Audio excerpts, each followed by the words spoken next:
Welcome to the fantastic backstage rehearsals for Hot Ice 2025. XS takes to the stage on the 10th of July and it's all very exciting here in the arena at Pleasure Beach. I'm joined by an array of guests today, but not least the lady in charge, as you know, Amanda Thompson, OBE, who is the director of this year's performance. As always, welcome. Thank you, Andy, and welcome to you too. Thank you for coming back to see us again. Thank you. How's it going? I think it's going, at this point, very, very well. It's freezing cold in here and everyone else outside is loving this sunshine and the hot weather in the UK right now. But we're in our little fridge freezing. So that's why I'm so wrapped up and that's why all of us are so wrapped up. But we've been working here. We start work rehearsals at 8 o'clock in the morning and we run all the way through until we finish at night. So sometimes that can be 7 o'clock, sometimes it can be 8, sometimes 9. But we're always here making sure that the cast are comfortable with everything they're doing and we're moving forward just a little bit each day. We're now in costume, which is unheard of at this time. So you're making excellent progress. Where on earth do you start? Well, you start at the beginning, Andy, like you start with everything, but you start with one of my weird, crazy dreams, and then I write things down in the middle of the night and drive everyone mental, and then I come in and I write things on my iPad and send it out, and hopefully everyone's got their iPads turned off in the middle of the night, because otherwise things will be pinging through all night. But then I go into wardrobe and we design the costumes, and then I choose the well, firstly I start with the performers. So I work very closely with Alexa, who's with us today.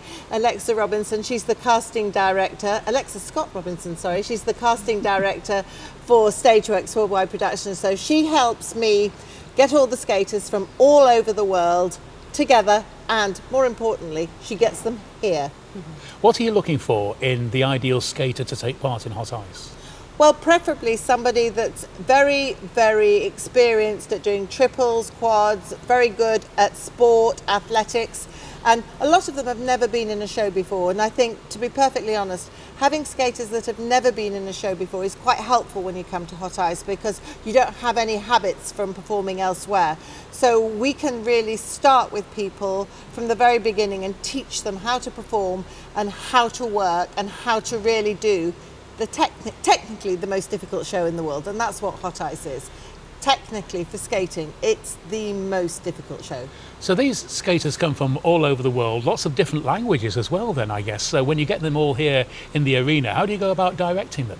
Well, we all speak English and I'm very good at shouting, and and I'm also quite good at gesticulating with my hands. So I think we get things across, and everybody sort of by the end of rehearsals can speak some English. Not at the beginning, but some English. And I think the most difficult thing for skaters is skaters basically learn to skate as individuals.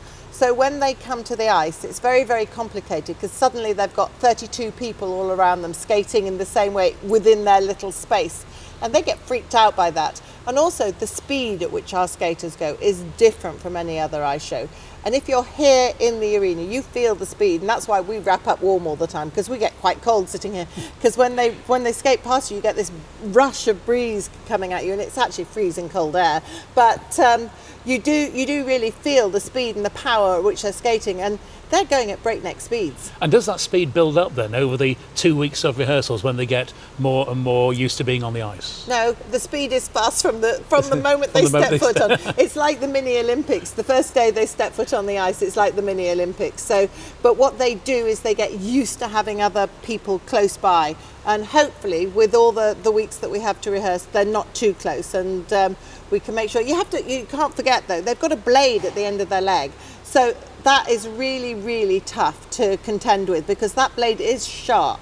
And some have a really different toe rake at the end, because if you're doing quads and triples, the toe rake you have is totally different from people that are doing ice dance. So the blades are very different, and but they're very sharp. All of them have one thing in common: they're very, very sharp. Very sharp. Yeah. I don't know where I'd start on the ice. I remember coming here on a Sunday afternoon when I was a young lad. I think I never dared leave hold of the side of the rink for falling over, fear of falling over. Sometimes that happens here too. I'll have to give it a go. Amanda, we'll come back and chat in just a few moments' time. Let's talk to a couple more of our guests then today, because we're all here in the rink. Let's start first of all with the lady who's been in charge of knocking the ball into shape in the last hour. I've been watching you. Now this is Lynsey Brown, Yes. choreographer. Lynsey, how's the dancing going at the moment? Yes, really good. They're trying really hard. A lot of them, like Amanda had says, come from the sports background, so they've not done a lot of dance, a lot of like kind of choreography. And one of the numbers that we do, it's got a lot of dance. So we spend a lot of time in the studio in front of the mirrors, because they've never moved like this before. So, but they're trying really hard and they're doing a good job. So by opening night, they'll be ready. You sounded very encouraging in the way that you were dealing with them a few minutes ago. Oh, I'm glad. I must have been putting on a show and knew you were there. Andy, I think what's also really important is to understand that Ola Jaskalainen is the choreographer of the show who puts the actual skating moves in. Lynsey works on all the dance moves and Ola works on all the skating moves. So it's good to really understand we have got two people working on that. And we'll be chatting with Ola a little bit later on Zoom as well, because he's out of the country at the moment. But He flew back to Canada yesterday because he works for the cricket club in Toronto, which is the world famous skating school, and that's where Brian Orser works, and Ola works for Brian Orser. And we've got the Olympics coming up next year, so they're training all the hopefuls for the Olympics next year. Wow. Global hopefuls. And the pressure's on there as well. Less than a year to go to the Olympics. Yeah, very high pressure there, yeah. So we've got two lots of choreographers. Ola, of course, in charge overall, and Lynsey on the day-to-day here. Yeah. Are you seeing progress then the way you'd like to see it? Yes, yeah, every day they come in and they're learning a little bit more and they're performing a bit more. And also this arena, it's not like any other arena they've ever performed in. They've got to really learn to perform from their chest. So rather than just lifting their head, we're always going on to them about performing and thinking of your eyes being on your chest so that you really perform up to that back row. So everything's different for them. You know, even the most experienced skater, when they come to hot ice, they learn something new. So it's great. It's a good challenge for them all.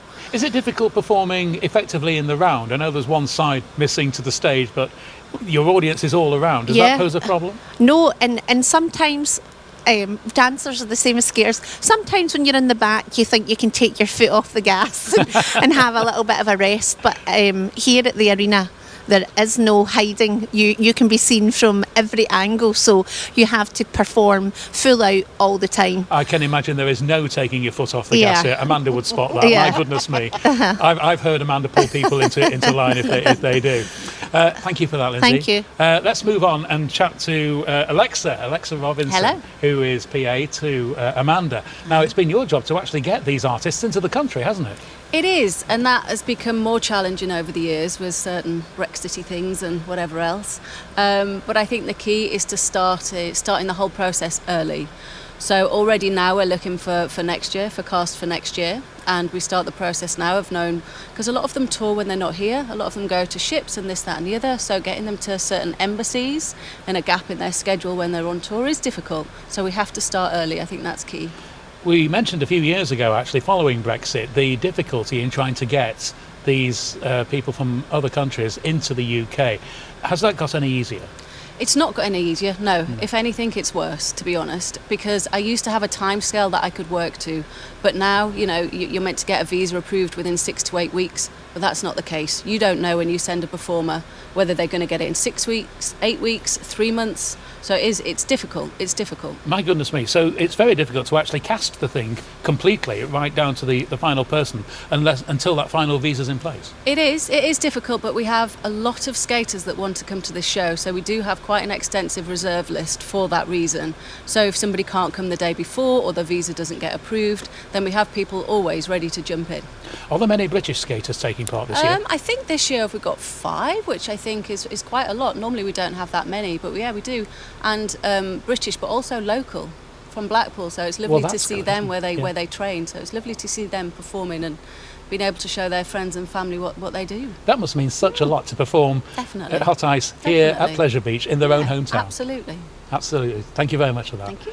Let's move on to Ian. Ian's company manager. Hello, Ian. Hello, how are you doing? Not so bad now then. How is it going? And just explain to me what the company manager's role is. Basically, my job is babysitting everybody. So I'm basically dad for the summer. I also have to protect the integrity of Amanda's work and Ola and Lynsey's work. So I have to just keep on top of them and make sure they're maintaining their health and fitness, and they're maintaining their costumes, their look, and the choreography of the show as well. How difficult is that over time then in the rehearsals? At of course, the during the moment, it's season quite as well. easy now because Lynsey's here. But when she goes, I'll tell you in a couple of weeks. So yeah. What are the main issues then that come up when looking after the company? At the moment, it's just obviously they're all very tired, so we're just trying to keep them perked up and ready to go, because we are drilling them hard. But that's because Hot Ice is the best ice show in the world, and yeah, mainly that really, just keeping everybody ready to go. Is there that sense of excitement as you get near to opening night? Oh, 100%, and you can sense it every day. Like when numbers get better and better and stronger, as you saw there, you start seeing the end result like coming to fruition, and then you can start getting a bit excited, and I feel proud of them. That's why I feel like their dad. Yeah. Well, we were looking at the performance a few moments ago, and Lynsey was knocking them into shape there. You weren't entirely happy by the end of that, were you, Lynsey? It wasn't perfect. It wasn't perfect, but it was better. Yes. But we've still got every day. We can't say they're amazing yet, or they'll get they'll take their foot off the gas. We have to keep pushing a little bit. So we just say it's better. We don't say it's great. It's a marathon, not a sprint. It's a marathon, not a sprint. Ian, thank you very much for that. No worries, thank you. Amanda, just a few days to go then now before curtain up. What is there still left to do? Well, there's a lot left to do, but we've got all the lighting to actually program, make sure that that's working correctly for each scene, make sure everything is smooth, all the transitions are seamless, and making sure that all the costumes are working properly and no zips are coming undone, and making sure all the changes are really seamless. It is just making sure that everything is perfect, and that takes time.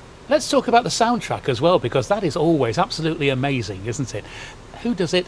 Where do you get it from? Well, I have 3 people that write the music for Hot Ice, and one of them is known as, in the world of music, is known as the notable stranger, but Glenn Robertson. So that's... He's not a stranger anymore now. Well, no, he's no stranger now because I've just outed him. So he rearranges music for... He has written music for Malcolm McLaren. He has done loads of music over the years for Eurovision.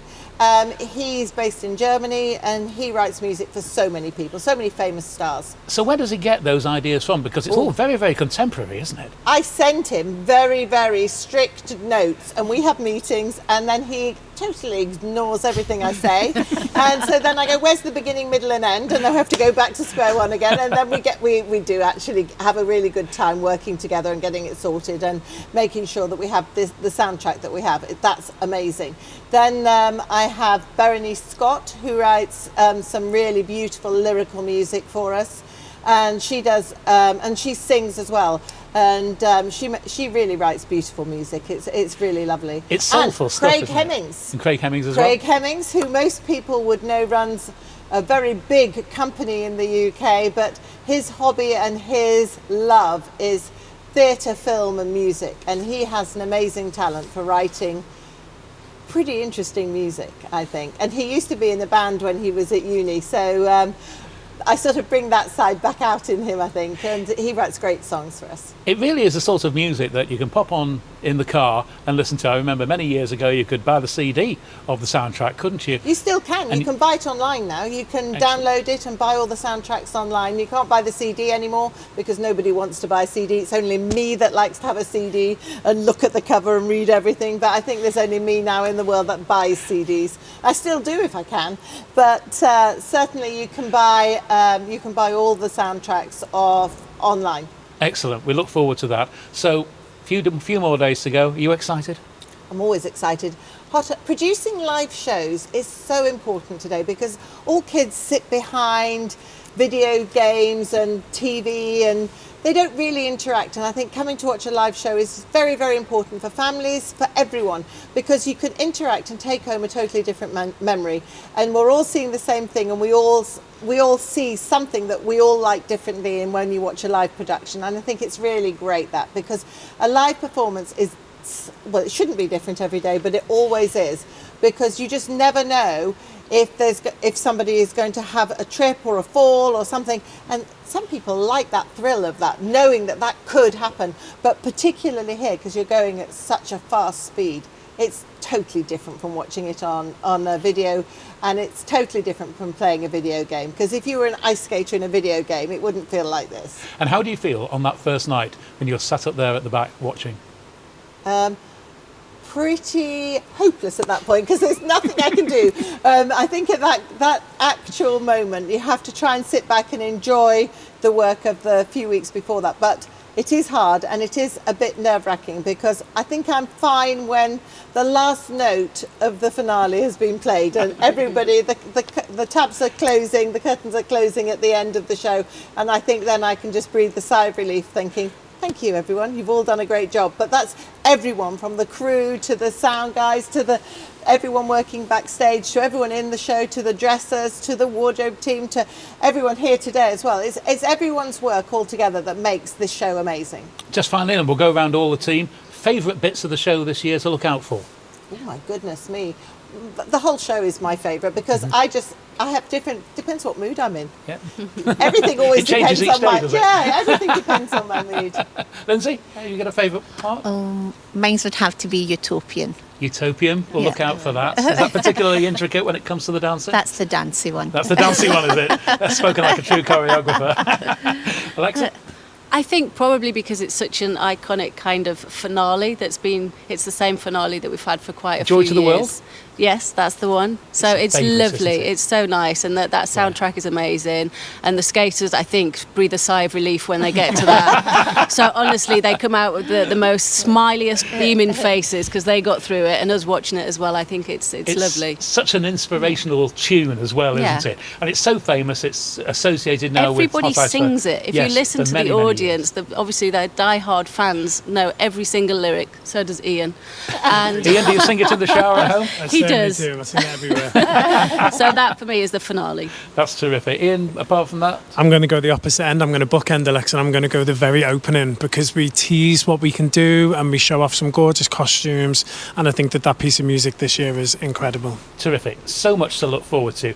Thank you all for joining us today. Amanda, you're going to get some sleep before opening night, I hope, are you? I hope so, yeah. But Andy, as always, thank you very much for coming to see us today. It's a pleasure. Thank you. Thank you. Hot Ice opens at the Blackpool Ice Arena here at Pleasure Beach Resort on the 10th of July.